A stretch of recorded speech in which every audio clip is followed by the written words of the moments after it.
Еңселі 3 қабатты үйге кіріп келген Болатбек аңырайды да қалды. Жоқ, оны таң-тамаша қалдырған зәулім сарайдың алтынмен аптап күміспен қаптап қойған көз суарарлық сұлу да сымбатты көрінісі мен қымбат жиһаздары емес еді. Қарсы алдында үріп ауызға салғандай келісті келіншек тұрды. Япыр-ай, мынандай да сұлулық болады екен ғой. Гүлді халатының алдыңғы өңірі сәл ғана ашық қалыпты да, қос алмасы серіппедей сыртқа теуіп тұрған келіншектің мойылдай қарашығына тұсалды да қалды. Тұла бойында бір мін болсашы. Аққудың көгілдіріндей келіншек бейтаныс жігіттің ұрлана да сұқтана қарағанына қымсынған да жоқ. Қайта қарай түс, тіміскелене түстегендей әнтек жымиып, тостағандай көздерін төңкеріп, сүйкімін арттыра түсті. Ол не үшін келдіңіз деп сұрамады да, тап қазір өзінің осы бір ерке болмысты тұрысының үстіне бөтен еркек кіріп келетінін күткендей, екі көзді боталап Болатбекке қиыла қарады. Болатбек не үшін келгенін айта алмай тұтықты да қалды.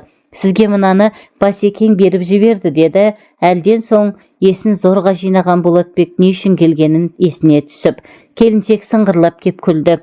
Күлкісі күміс қоңыраудың сыңғырындай жүрек қытықтайды екен. Сіз Талқанбайдың жаңа шопырысыз ғой, деді. Райы да шырайы да келіскен келіншек оның тұла бойын тінтіп қарап шығып. Иә, жаңа ғана қоңырау соқты. Қолыңыздағыны мына жерге қоя салыңыз.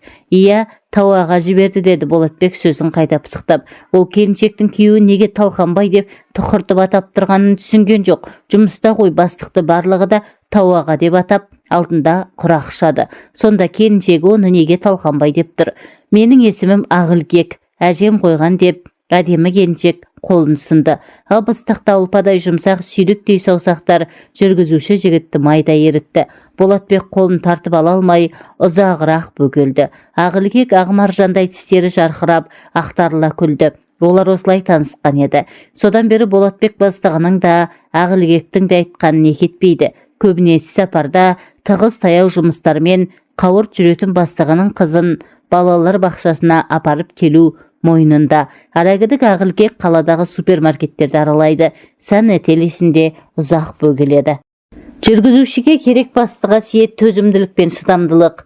Сосынғысы қанша ұрсып жатса да мылқау адамдай тіл қатпау. Үшіншісі бастығың туралы басыңа мылтық тіресе де тіпті өліп бара жатсаң да сыр ашпау. Міне, оларға шыдасаң бастығыңның да, оның отбасы мүшелерінің де ойабын тауып сенімінен шықтың дей бер. Болатбек мұның алдында да бір мықтының көлік жүргізушісі болған, тәжірибесі толық тіс қаққан жігіт. Бастыққа ұнаудың сеніміне кірудің жөн-жосығын бір кісідей біледі. Болатбектің бұрынғы бастығымен танысуда, қоштасуда қызық. Онда Болатбек қоғамдық көлік жүргізетін, таңертең ерте тұрып кеш жатады.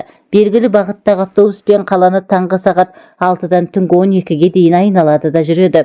Жұмыс ауыр болғанымен табысы тәуір. Оған тәжірибелі жүргізуші ретінде басшылары үнемі жаңа автобус береді. Құрмет сыйы, қомақтылау қаржысы бар жұмыстан кім қашады? Оның құтты орнына қозғалысы да жоқ еді. Бір күн ойламаған жерден алдынан джип автокөлігі шыға келді. Болатбек тежегішті басып үлгермеді. Екі көлік соғысып дүние төңкеріліп жүре берді.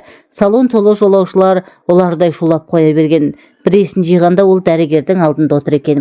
Кінәлі джип жүргізушісі еді. Рульде арыстай болып Ақылбектің өзі отырыпты. Сол күні ол жолдас жолаулары мен мейрамханалардың бірінде бөгеліп қалады да жүргізушісін үйіне қайтарып жібереді. Мейрамханада қанша уақыт отырды, қаншама ішімдік ішті, бұл арасы бұлыңғыр әйтеуір. Болатбек оның теңселіп тұрып, тепсініп, жер-жебіріне жеткенін еміс-еміс біледі.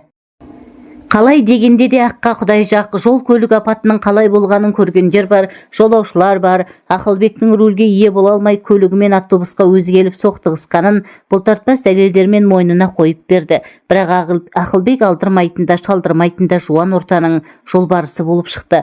Не керек? Ол өзің де Болатбекті де тығырықтан алып шықты. Оған себеп Болатбектің бір сөзділігі. Ол ішкі істер басқармасының тергеушілері, анықтаушылар алдында да сот отырысында да кінәлі менмін деп тұрып алды. Жоғарыдағылар үшін бір кісінің апат салдарынан о дүниеге аттанып, бір келіншектің түсік тастап, 2-3 адамның аяқ қолы сынғаны бұйым болыпты ма? Ақылбек судан таза, сүттен ақ болып шыға келді. Дегенмен өзі мәрт жігіт екен, сөзінде тұрды. Болатбекті темір торда көп телміртпей суырып алды. Автобусынан айырылған, жұмысынан қуылған Болатбекті сындарлы сәтте сыр бермеген үшін ұнатып ақ қалыпты. Көп кешікпей өзіне жүргізуші етіп жұмысқа қабылдады.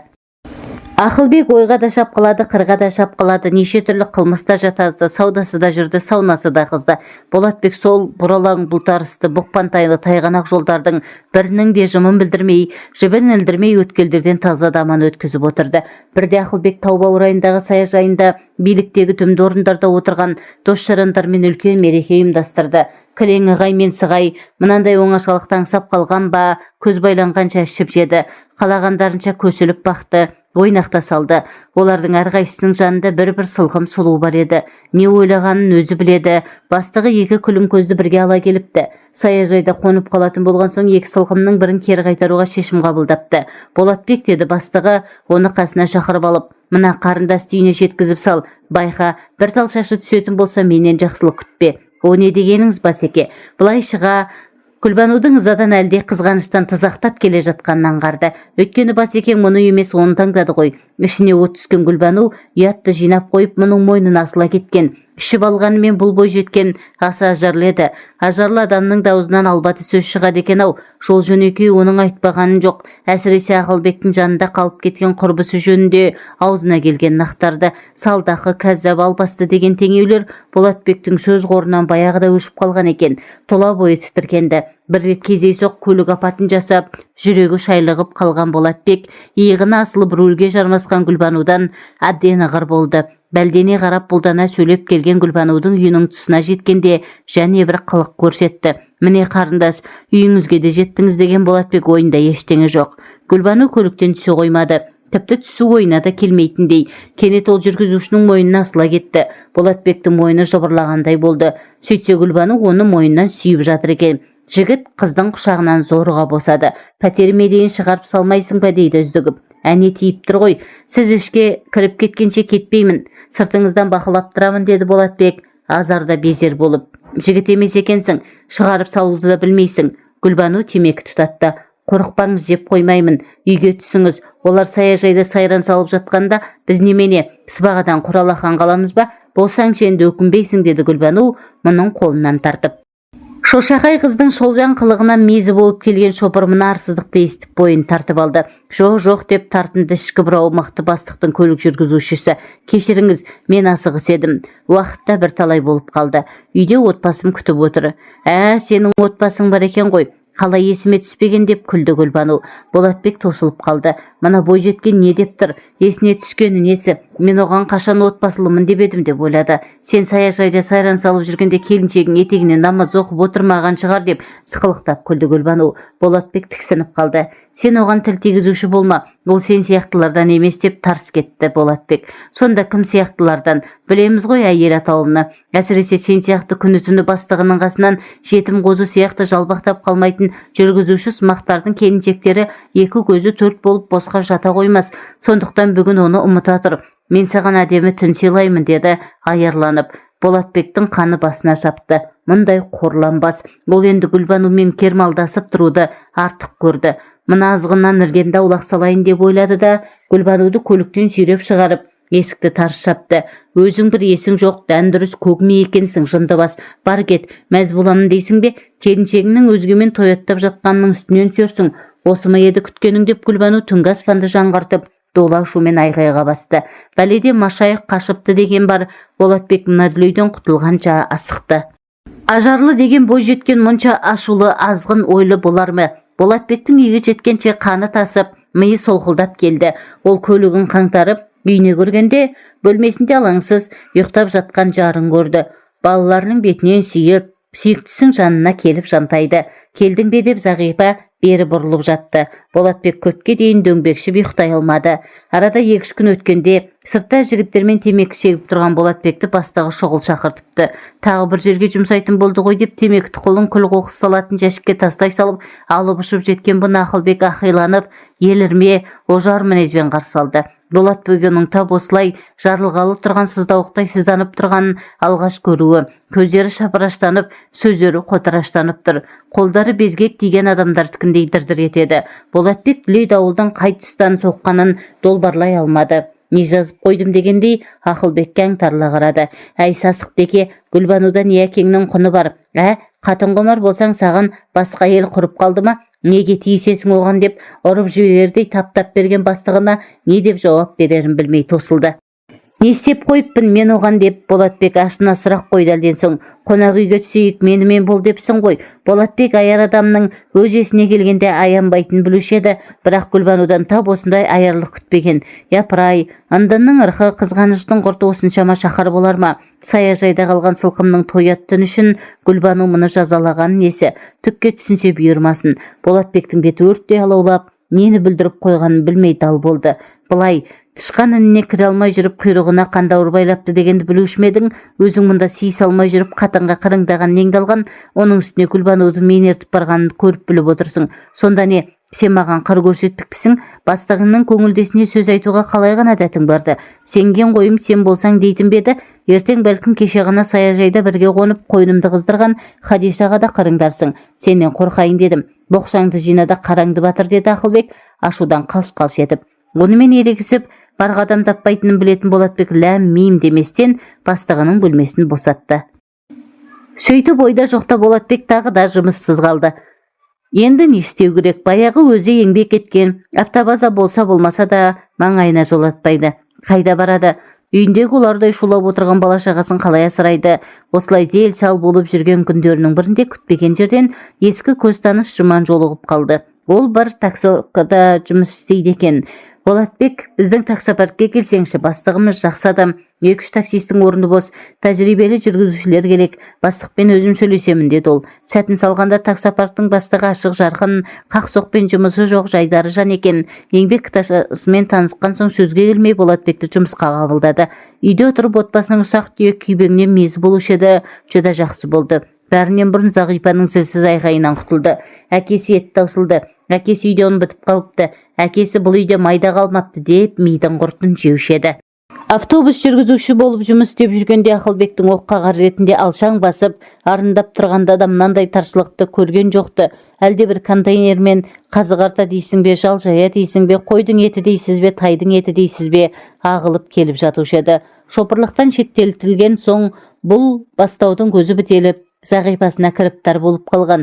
Осы кіріптарлықтан құтқарған Жұманға дән риза, күректеп таппаса да, әйтеуір алақанына бірдеңе түседі. Бұрынғыдай артылғанына кешесесіне бауырларына дорбалап та, арбалап та жіберіп тұратын тоқта, бақуат күндер келмеске кеткенімен жұрт қатарлы күнелтіп жүргеніне шүкіршілік етеді. Такси жүргізушісі деген бір рахат жұмыс екен. Басыңда әңгір-тағия ойнатып бақырып бастығы тұрмайды. Автобус айдап жүрген күндеріндей күн сайын таңмен таласа жылы төсегінен атып тұрмайды. Әрі беріден соң ешкімге есепте беріп жарытпайды. Қайда барады, үйіне қашан қайтады, бұл да өз шаруасы. Бір күн ойламаған жерден оның таксиін Жомарт тоқтатты. Кезінде Ақылбектің компаниясында бірге жұмыс істеген жігітті көріп, Болатбекке қуанып қалды. Болса болмаса да бір-бірінен хал ахуал сұрасып, қауқылдасып отырып біраз жерге ұзап кетіпті. Ал компанияда не жаңалық бар деп сұрады Болатбек бір кездері өзі жұмыс істеген ұжымның жағдайын білгісі келіп. Бәрі де бәз-баяғысынша, өзгерген ештеңе де жоқ. Айтпақшы, Басекең сені сұраған, көрсеңдер маған алып келіңдер деді. Жақсы кездестің ғой деп Жомарт ұмыт қалдырған затын тауып алғандай қуанып қалды. Оның менде не шаруасы бар деп Болатбек иығын қиқан еткізді. Дейтін біліп пе, бірақ қайта-қайта сұрағанына қарағанда бір зәрулік бар сыңайлы деді. Жомарт та мен қайдан білейін дегенде иығын қушитып. Тағы да сол Гүлбану болмасын деп қалды Болатбек. Гүлбануың кім? Білмейтін бе едің бастықтың көңілдесі? Естісем құлағым керең болсын. Затында бастықтың шопыры құлты берік сандық болуы тиіс. Сыраштым дегенше серағымнан айырылдым дей бер. Сондықтан шопыр атаулы аузын суға толтырып алған адамдай бұртиып жүреді. Жағашпайды. Ашты екен жағынан да бағынан да айырылады. Бұл Болатбектің көкірегінде көмулі жатқан құпия сыр болатын. Ақылбектен кеткеннен соң ба, әлде ескі жараның беті қайта ашылған соң ба, Болатбек абайсызда жасырын сырды ақтарып алды. Алайда Болатбек бұрынғы бастығынан есе қайтарғысы жоқ еді. Қыртты езген жеңеді, езгенді құдайдан безген жеңеді деседі ғой. Ақылбек сияқтыларды сүріндіремін деген ой оның басына шүйықтаса да келмеген. Бірде Болатбек жолаушылар тасып жүріп, бұрынғы жұмыс орнының жанынан өтіп бара жатты. Мені неге іздеді екен деген бір әуесқой сауал көкейіне келіп қалды. Гүлбанудың әр кешіккені менен көріп жүрген шығар деп бір қойды. Көйлегімді шешіп алып қалмас не де болса бара көрермін деген бір ой оны ширықтырды. Себепсізден себепсіз қорқақ ұры атанбайтын.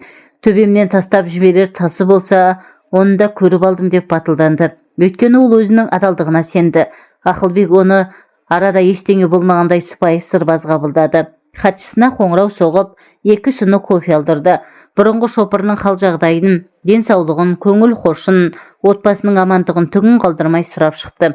Шүкір, бәрі де жақсы деп қысқа қайырды Болатбек. Мені не үшін шақырғанын білесің бе деп Ақылбек төбеден түскендей күтпеген жерден сұрақ қойды.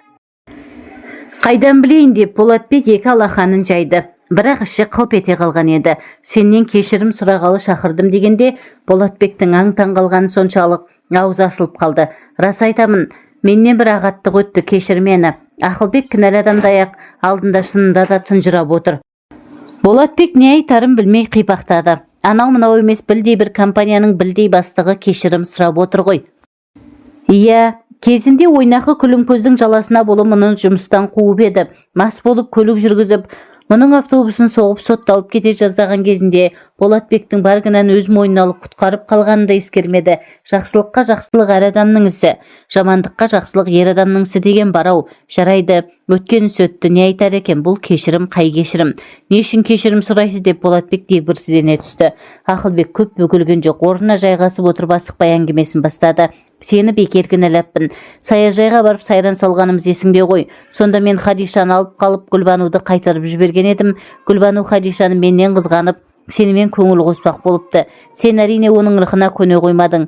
Бәлкім осылай десе мені қызғанып бауырына тартар деп ойлады ма, әлде басқа есебі болды ма білмеймін. Сені қонақ үйге шақырып бірге болайық деп мазалады деп айтып келді емес пе? Артынша бұл сырын бір құрбысын айтады. Ол Хадишаға жеткізеді. Сонымен сені сүріндірмек болған сылқымның сыры ашылып қалды. Кейін өзі де мойындады. Сен кінәлі емессің деді Ақылбек. Қалай сонда деп Болатбек аң-таң болды. Еш қалайы жоқ, солай. Кейін ол басқа бір жігіттің басына айналдырыпты.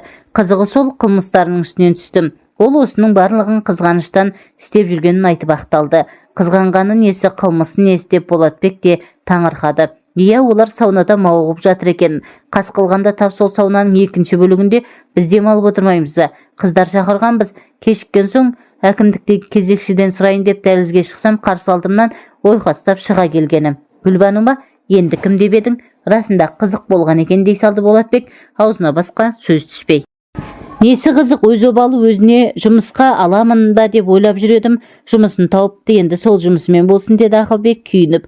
Ол тағы да кофе алдырды. Болатбекке мына кермек дәмі ұнамады, аузы ашып бара жатқандай сезінді. Қаласаң компанияға қайта орал, саған да есігім ашық, бірақ мені кінәламай бәрін ұмытып кел деп Ақылбек бұған барлай қарады. Бір рет сынған көзе қайта қалпына келмейді басеке, қалған көңіл шыққан жан. Ниетіңізге рахмет деді Болатбек орнынан тұрып жатып. Маған қатты ренжулі екенсің ғой. Болар іс болды, өтті кетті. Жұмысыңызға сәттілік тілеймін деп Болатбек бұрынғы бастығымен қоштасып есікке беттеді. Қалаған уақытыңда келіп тұр. Саған есігім қашанда ашық деп Ақылбек соңынан дауыстап қалды. Адамды толық білмей тұрып сырттай баға беру ұшқары ойдың белгісі. Болатбек өзі ер жігіт деп бағалап жүрген Ақылбектің қайдағы бір жеңілтек қыздың жаласына сеніп шүйліккені қалай есінен шығар. Қанша жерден ұмыттым дегенмен алдынан қайта айналып кездесе кеткенде кеуде тұсы шым ете түскені қалай. Талқанбайдың тіршілігі таусылмайды. Үйге керекті азық-түлікті керек жарақты Болатбек тасиды. Осек ортада Ақылбек оны балалар бақшасына жұмсайды. Үйге 3 жасар Ақбілекті алып келгенде келіншектің қуанғанын көрсеңіз ғой. Ақбілек те анасына қарай құлдыраңдап жүгіреді. Олардың шырқырасып табысқандарына сырттай сүйсініп қарап тұрып үйіне қайтады. Ақылбектен жертезек болып жасып, бұдан бұлай бастық атаулыны желкемнің шықыры көрсін деп есеп айырылысқан Болатбек ойда жоқта Талғанбайға тап болды. Таксопарк басшысы басқа мекемеге жоғарылап кетті де, орнына келген такси жүргізушілердің күндік өткізетін теңгесін еселеп арттырды. Тапсырыс пен талап үдесінен шыға алмағандар амалсыздан жыл орындарын тастап басқа жерлерден жұмыс іздеп сарсылды. Міне осы тұста Ақылбек бұрынғы шопырынан өзінің досы Тоғымен таныстырған. Өте сенімді жігіт деп мақтауын асырған болары мұны бірден өзін көлік жүргізуші етіп жұмысқа қабылдады. Өмір дегеніміз осылайша бірде сырттан бірде ішін беріп өз арнасымен ағып жатты деген Болатбекті өзде күтпеген өзгешелеу сүрлеу соқпақ күтіп тұреді. Сырт көзге сыр бермегенімен Ақылбектің көзіне тұнып қалған бір мұң бар. Сымбатты да ерке болмысты келіншек әлде біреуді зарыға күткенде елегізейді. Оның алаңжарлы көңілінде не бар екенін Болатбек түсінбей-ақ қойды. Кейде жадырап жайнап отырып ақ тұңғиық бір терең ойға шым-шым батып торығып қалады. Мынандай дәулет, Талқанбайдай табысты күйеуі, Ақбілектей тәп-тәтті қызы барда басқа бақыт іздеп не керек? Оның көңіл толқынында қандай қайық шарқ ұрып тербетіліп жүр. Әдетте қағанағы қарқ, сағанағы сарқ адамдарда есірік сияқты бір дерт болады. Бәлкім оны дерт деп сипаттауға келмейтін де шығар. Әйтсе де, желкөкірек сияқты әлденеше оларды байыз тапқызбайды. Адамдар шыр біткенде пенде шіркін осылай өзгеріп кетем екен. Талқанбай аса маңызды шаруасымен әлдеқайда шұғылаттанатын болды да Болатбек оны діттеген жеріне шығарып салып кері қайтты. Бастығының бұйрығы бойынша біраз затты жола үйіне тастап кетпек. Күн кешкіріп қалған кез еді. Үйге жетемін дегенше қас қарайды. Аспанда күннің көзінде жарқырап ай шыға келді. Есік ашылғанда ай жарығымен Ақылбектің ақ торқын көйлегімен көз көрім жерде күлімсіреп тұрғанын көрді. Ақ көйлегі аппақ денесімен дене болып, құлын мүшесі айқындалып тұр екен. Жібектей толқынды қарашасын бос жібере салыпты. Соңғы кезде көңіл күйі ортайып, жүдеп жүрген Болатбек кенеттен «Япыр-ай, іздегенім осы емес пе еді» деп қалды. Ақылбекте сусаған сезімнің ырқына бой алдырып тұр шамасы. Жігіттің қапелімдегі көңіл толқынын тап басып түсінген тәрізді. Болатбек асқақ арманның қалықтап, заузаңғар биікке көтеріліп кеткенін аңғаратын халде емес еді. Оған мына аппақ ажарлы келіншек ақ торғын көйлекпен алдынан арнайы дайындықпен шыққандай көрінді.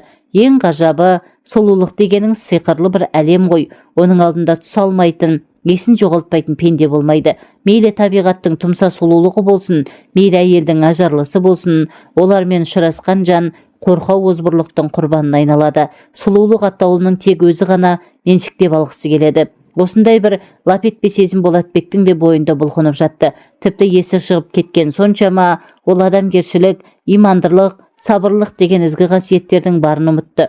Осылайша көңіл күншуағына шомылып, өзімен өзі болып тұрғанда Ақылбек «Сәлеметсіз бе, осылай тұра бересіз бе?» деп сыңғыр етіп күлген. Ол ұйқысынан шошып оянғандай селк етті. Болатбек Зағирамен сүйіп қосылды. Бүгінде сол махаббаттарының жемісінде екі-үш қара домалағы құлдыраңдап шауып жүр. Қандай әзәзіл еліктірсе де, аяғымды қия баспаймын деп сүйкімді келіншегіне өзіне де уәде бергені бар. Сонда бұл қайдан бас көтерген желкімді желік? Зағирасы барда, ақ махаббаты барда Болатбек донжуан сияқты жігітшілік жасаймын деп әсте ойламайтын. Оның үстіне тауағадай бастығының келіншегіне көз сұғын қадау қандай айуандық десейші. Болатбек жеп кетерлер жырағатынан емес, сондықтан лап ете қалатын жалынды өшіріп, қияс ойдан бойын аулақ салғысы келді. Ол бастығының беріп жіберген артық заттарын Ақылбек көрсеткен бөлмеге тасып бітті де тезірек шығып кетуге тырысты. «Бір шыны шай ішіп кетпейсіз бе?» деді келіншекке кенет тіл бітіп. Есікке қарай беттеген Болатбекке. «Жоқ, рахмет. Үйде қожайын бар кезде жайғасып отырып, бәлкім 10 кесе шай ішермін. Бәлесін-ай өзінің». Ақылбек оны қоштағандай күлімсіреп, басын шұлғып қойды. Талқанбайдың түгесіліп бітпейтін шаруасы көбейді де көпке дейін кідірістей берді. Ақбілекті бақшасына жеткізіп салу, алып қайту, анасын айтқан жеріне апару, компанияның басқа да тіршілігі бар. Уақыт өз ағымен сырғып өтіп жатты. Ол күн сайын қожайынның үйінде кемінде 2-3 рет келіп кетеді. Неге екені белгісіз. Алдынан кермаралдай керіліп, Ақылбек шыға келгенде тұла бойы бір ысып, бір суып, жүрегі атқақтап соғады. Ойда жоқта Болатбекпен оңашада аз-кем әңгімелесіп қалған. «Ағай», деді Ақбілек бірде көлігіне қарай кетіп бара жатқан мұны кідіртіп. Болатбек не айтпақ екен деп оған жалт қараған. Ақылбектің түрі боп-боз еді. «Ауырып қалмаса игі едім». «Иә, ағай», деді Ақылбек тағы да бөгеліп. Аздан соң бойын жинап алды да «Сізден бір нәрсе сұрайын деп едім», деді күмілжіп. Оның ыңғайсызданып тұрғанын бой айтпаса да белгіледі. «Сұраңыз, ағай, сіздің сыр ашпайтыныңызды білемін. Мұны екеуміз ғана білуіміз керек». Болатбектің іші бүріп өткендей болды. Ақылбек айтсам ба айтпасам ба дегендей ойланып тұрып қалды да ішіндегі әлдебір күш сыртқа лықсытып шығарғандай батылданып: «Мен Талқанбай туралы сұрайын деп едім. Ол жайлы жөні түзу сөз естімегенім қашан. Құрбыларымнан естіп жатамын. Соңғы күндері сүйек жүрістері тым көбейіп кеткен көрінеді. Компаниядағы бетінің қызылы бір қыздарды құр жібермейді екен ғой», деді қызарақтап. «Қой шырағым», деді Болатбек жұлып алғандай. Ол енді ересек адамдардай салмақты сөйлеуге тырысты. «Тауаға үлкен қызметтегі адам. Ондай адамдарға көре алмайтындар күйе жаққыш келеді. Қайдағы біреулердің қаңғырған сөздеріне құлақ түріп қайтесің? Жел тұрмаса шөптің басы қимылдамайды ғой. Жел сөз, тау ағаның теріс қылығын көрсем, көзім шықсын. Көре алмайтындар іші тарлар қызғаншақтар не демейді. Олардың сандырақ сөздеріне құлақ сала берсең, бір күні сені де жолдан тайдырады. Есіңді жи қарағым, тауағаны ұжым түгіл құрмет тұтады, бастарына көтереді. Қызметіне түзу келіп түзу кетеді. Әй, біздегі біреуді сыртынан қаралап жүрмесек, бойымызға аспатпайды. Қашан адам боламыз? Қызғаныштың қызыл итін босатып, айтақтап отырғанын не ұтамыз? Ақылгек, ақылың бар адамсың ғой, мұндай қаңқу сөзге сенбе. Иә ағай, сенгім келмейді ақ. Бірақ соңғы кездері осы сөз қамысқа тиген өртте қаулап барады. Осы өрттің жалыны шарпымаса болғаны, деді Ақылгек, жүзін ала қашып. Шарпымайды қалқам, шарпымайды. Оған толық сенемін, деді Болатбек күтпеген жерден айтылған күдік күмәнді тұншықтырғысы келіп. Бірақ ол өртті де, күдік күмәнді де тұншықтыра алмаған екен. Бықсып жанған қоламта үрлей берсең шоққа айналады. Шоқ өрши келе жалыны бет қаратпайтын отқа айналады. Қанша жерден жасырып, жабулағанымен Талқанбайдың дон жуандық жігітшілігі жарияла бола бастаған еді. Оқ жарасы жазылады екен, тіл жарасы жазылмайтын көрінеді. Көп жұртқан жылан аяғын көрсетіп алады деседі ғой. Саяжайдан саяжай, саунадан сауна қалдырмаған Талқанбайдың теріс қақпай теріс жолы әшкереленіп те қалған.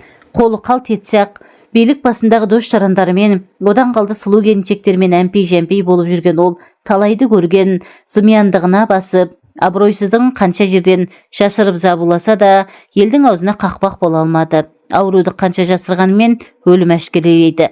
Талқанбай қанша мерет тырысып, аяғының тысырын сездірмейін деп тыраштанып баққанымен, студент қызды жүкті етіп қойғаны, оны жеке пәтерде ұстап отырған туралы сыбыр күздің ызғарлы желіндей сумаңдап әр бөлмені аралап өтті. Күнде қолмен көлегейлеп тұра алмайсың. Қанша жерден қылтамақ болғанымен, оның сәулесі жалпақ әлемге нұр шашып, таңның атқанын сүйіншілеп жеткізіп тұрады. Шындықта солай. Ақылгек күйеуінің шектен тыс дүние қоңыздығына дал. Дүние қоңыздың іші қашан таза болып еді. Шіркін-ай, Ақылгек кімнің арманы болмады. Бірінші курстың студентіне сұқтанбаған жан қалмаған. Тәңірім адамды мұнша сұлу етіп жарата салады екен-ау. Аршын төс, нәркес көз, қиғаш қас, тоқ балтыр, құлым мүсінді қызды одан сайын ажарландыра түседі. Ол Талқанбайдың қарамаған ілінемін деп әсте ойлаған жоқ. Бәленің бәрі курстарсы жұпардан басталды емес пе? Бір күні ол, менің бір ағам бар, үйіне қонаққа шақырып жатыр, жалғыз баруға ыңғайсызданып тұрмын. Оның үстіне ағатайым, курстастарыңды да ерте кел деген. Талқанбай көкем өте бай тұрады. Ет жеп, сорпа ішіп бір жырғап қалайық деп қолқалап қоймады. Ақылгектің әуелгіде барғысы келмеп еді, басқа құрбыларды күттеп барайық деп тұрып алды. Бөлмеде бір өзі қалатындықтан Ақылгек амалсыз ілескен. Ол Айсұлуды сонда алғаш көрді. Бет біткеннің сұлуы екен. Майысып жүріп қызмет етті. Мынандай дәулетті бай қуатты адамның келіншегі осындай болуы керек қой деп ой қорытты. Расында жұпардың ағасы мен жеңешесі егіз қозыдай жарасып, бір-біріне әзіл тастап қойып, қонақтарды жақсылап күтіп риза етіп шығарып салды. Бұл кезде Ақылгек Айсұлудың орнын басамын деп ойлапты ма? Күзгі сынақты Ақылгек бір сынақтан сүрінді де, жұпар оны қойырды қоймай ағасының үйіне ертіп барды. Ағатайымды білесің ғой, бүгінде оны осы қалада танымайтын, сыйламайтын жан жоқ, деді жұпар жол жөнекей бақтанып. Расында Талқанбайдың тасы өрге доңылап тұр екен. Оның профессорға бір рет қоңырау шалғанның өзі жеткілікті болды. Ақылгек іштікке риза болып жүргенде, қаталдау көрінетін ағай ортан қолдай төрттік қойып берді. Бір байқағаны бұл кезде Айсұлу бір баласын жетектеп төркініне кетіп қалған екен. Неге кетті? Араларынан қандай шайтан жүгіріп өтті? Бәлкім төркіндеп қайтатын шығар. Ақылгек бұл жағын қазбалап сұрамады. Қызға тән ибалылықпен сыпайылық сақтады.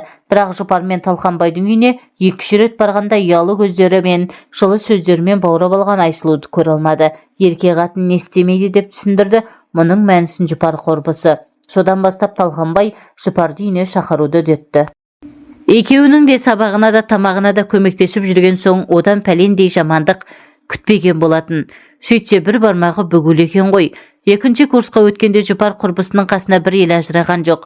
Күн сайын Байбағлан ағасын мақтап, оның сыйға беріп жібергендерін көрсетіп шаттанумен болды. Тау мен тасты жел бұзады, адамзатты сөз бұзады деген ол кезде Ақылгек қаперінде де алмаған. Қамқор ағатайының құрығына қалай түсіп қалғанын өзде түсінбеді. Сол күнді қарғыс атсын деді. Бұл Ақылгектің соңғы кезде аузынан бір түспейтін қаралы сөз. Бәрі де жұпардың туған күнін ағасының зәулім сарайында атап өтуінен басталды емес пе? Жұпар бүкіл курстастарын ағасының үйіне шақырды. Мынандай алтынмен аптап күміспен күптеп қойған келісті үйде кім бұрын көрген. Курстастар, құрбы-құрдастар кеңдей келісті бөлмеде тартынбай ішіп жеді. Дастарханда құстың үстінен басқаның барлығы бар еді. Мұндай бай дастарханды сирек көретін студенттер тартынуды ұмытты. Ақылбек өмірінде татып көрмеген шарапты алғаш рет сол түн ішті. Онда да құрбыларының жұпарды сыйламайсың ба деп зорлағандай болуынан соң алғашында басы сәл айналғандай еді, бірте-бірте жадырап жүрегі сөйлеп тұрғандай күй кешті. Жұпарды жабысып өлердегі сөзін айтып жанынан шықпай қойды. Менің қуанышыма ішпегенде қайда ішесің деп үсті-үстіне бастырмалатты. Тағдырдың ызалы мазағындай Ақылбек ертесіне Талқанбайдың төсегінде оянды. Міне содан бері осы үйдің отымен кіріп, күлімен шығып келеді. Болатбек кейде ақ борықтай келіншегімен оңаша қалғанда Талқанбай туралы сұрағысы келгенімен оның ретін таба алмай жүрді. Талқанбайдың талтаңбай жүрісі жиілеп, ожар мінез көрсете бастаған бір күні Ақылбек жүргізуші жігітке өзі ақтарылып еді. Ол Ақылбектің бір байламға келе алмай жүргенін аңғарды. Ол қандай байлам? Өзегін өкініш өртеген Ақылбек күйініш уытында жүріп әлденеге ұрынып қалса ше. Осыны ойлағанда жүргізуші жігіттің жүрегі жұлқынды, іш қазандай қайнайды. Күресуге дәрмен жоқтың күйін кешті. Ымырт үйіріліп көз байлана бастады. Кенет бір бүйірден ала құйын бұрқасын көтерілді де артынша суырсын жүріп өтті.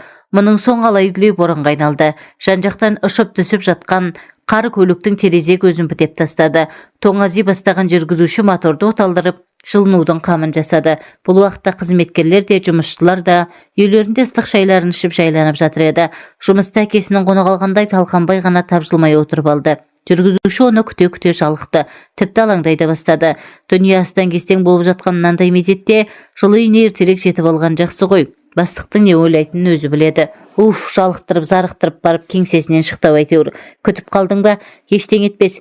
Мен бір жігіттерге қонаққа баратын болдым. Сен үйіңе қайта бер. Айтпақшы мынаны жолай біздікіне тастай кетерсің деп Талқанбай оның қолына мұқият оралып, сырты скотчпен қапталған бір затты ұстатты. Сіз ше, баратын жеріңізге жеткізіп салайын да. Жоқ, әуре болма. Қазір кезекші көлігі апарып тастайды. Ал не тұрыш жөнел деп Талқанбай кері шегіне берді.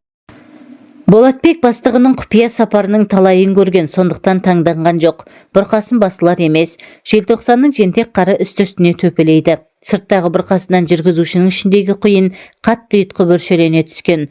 Ол бұл бұлқыныс бұрқасының қайда бас көтерерін ойлап та жатпады. Есікті әдеттегідей Ақылбектің өзі ашты. Тым кеш қайттыңыз ғой, қарныңызды ашқан шығар деді мұны көрген бетте. Ештеңе етпейді, мынаны Басекең беріп жіберді, үйге алып кете алмадым, ертең аға келіп тастауға болар еді. Кім біліпті? Үйге кірсеңізші, мен шай қойып жіберейін. Құдауанда шейінде күтуге асығып тұратын Болатбек тырп етпей қалды. Бұл жолы Ақылбек жігіттің бөгелгеніне қуанып та қобалып та тұр еді. Мына жерге аяқ киіміңізді шешіңіз деп Ақылбек ішкі бөлмеге кіріп кетті. Әлден соң буы бұрқыраған шайда келіп қалды. О, несін айтасыз, бақуатты адамның дастархан емес пе? Үстел-үсті көздің жауалатын дәмге толы. Бұл олардың алғашқы бетпе-бет отырулар еді. Басекеңді таныс тамырлар тамаққа шақырып, сонда кетті деді Болатбек. Үнсіз отырғаннан бірдеңе деп отыру керек қой деп. Әлгі сайқалына кеткен ғой деп аузынан жалыната күрсінді Ақылбек. Зат әйел емес пе? Әлден соң көңіл әуеніне ырық берді. Бөтен еркекпен отырмын-ау деп ойламады шамасы. Көз жасы сорғалаған күйде ашына сөйледі. Әйелдің әлі көз жасына ғана келеді ғой. Тұншыға жылап алмаса шемен шері тарқатылар ма? Бәлкім Болатбекке мұң шақсыққысы келген болар. Болатбек оны қалай жұбатарын білмей абдырады. Осылай отырып Ақылбек жігіттің иығына басын сүйеді. Болатбек мынандай жұмсақ та жұпар иісті шашты алғаш рет дәл иегінің астынан көріп отыр. Ол келіншегінің шашынан иіскеді. Бұрын ол Ақылбектің қолын алуға да именетін еді. Бұл жолы қорыққан жоқ. Бойын бір батылдық биледі. Бұдан арғысы еміс-еміс есінде қалыпты. Ақылбектің шоқ шашқан шие еріне сүліктей жабысқаны жадында. Сосын соншалықты жалынмен жігітке бой ұрған келіншек бойындағы бар қызуын ірке алмаған. Әйел табиғаты жұмбаққа толы, тыйым салынған тамырдың дәмін татып, әбден құмарынан шыққанша тоятынан тартынбайды. Бұл жолда қанша қиналғанмен шыдап бағады. Ақ ұлпадай аппақ төсек, ақсазандай толықсыған келіншек, толқындай төгіліп жатқан жұпар шаш, көріктей көтеріліп басылып тұрған қосанар, Ақылбектің құшағы барып тұрған от екен. Болатбектің құр сүлдері ғана қалды. Әлден соң құмарлықтың әбден шегіне жетті шамасы, келіншек бар даусымен айғайлап жіберді. бой болып терлеген Болатбек әлден соң келіншек үстінен сусып түсті. Қыстың талмауыр түні қашан да ұзаққа созылады. Бұл түн олар үшін қас қағымдай ғана уақытта өте шыққандай. Тас қараңғысында Болатбек ыстық құшақта қанша қимаса да орнынан амалсыз тұрды. Ол келіншектің от бүркеген аузынан шие дегерінен ұзақ сүйді. Ағылгек ағыл-тегіл жылап қалды. Ертесіне Болатбек жұмысына әдеттегісінен кеш барды. Оған Талқанбайдың уыз қатынның құшағынан кеш босап қайтқанын себеп еместі. Ол бір байламға тоқтаған болатын. Көп ойлаған ол жұмыстан босату жөнінде өтініш жазды. Оның жүрегін мазалаған, көзіңді ойып берсең де дос көңілін қалдырма деген тәмсіл болатын. Қанша жерден жүрісі суық, ісі бұлыңғыр дегенмен Талқанбай өзіне қандай қысастық жасап еді. Ай сайын көтеріңкі еңбегі алады, 90 сайын сыйлықтан да құралақан қалмайды. Сұраған жағына жібермей қалған кезі жоқ. Бұл жайлы жұмысты қаланы мың айналса да табуы қиын.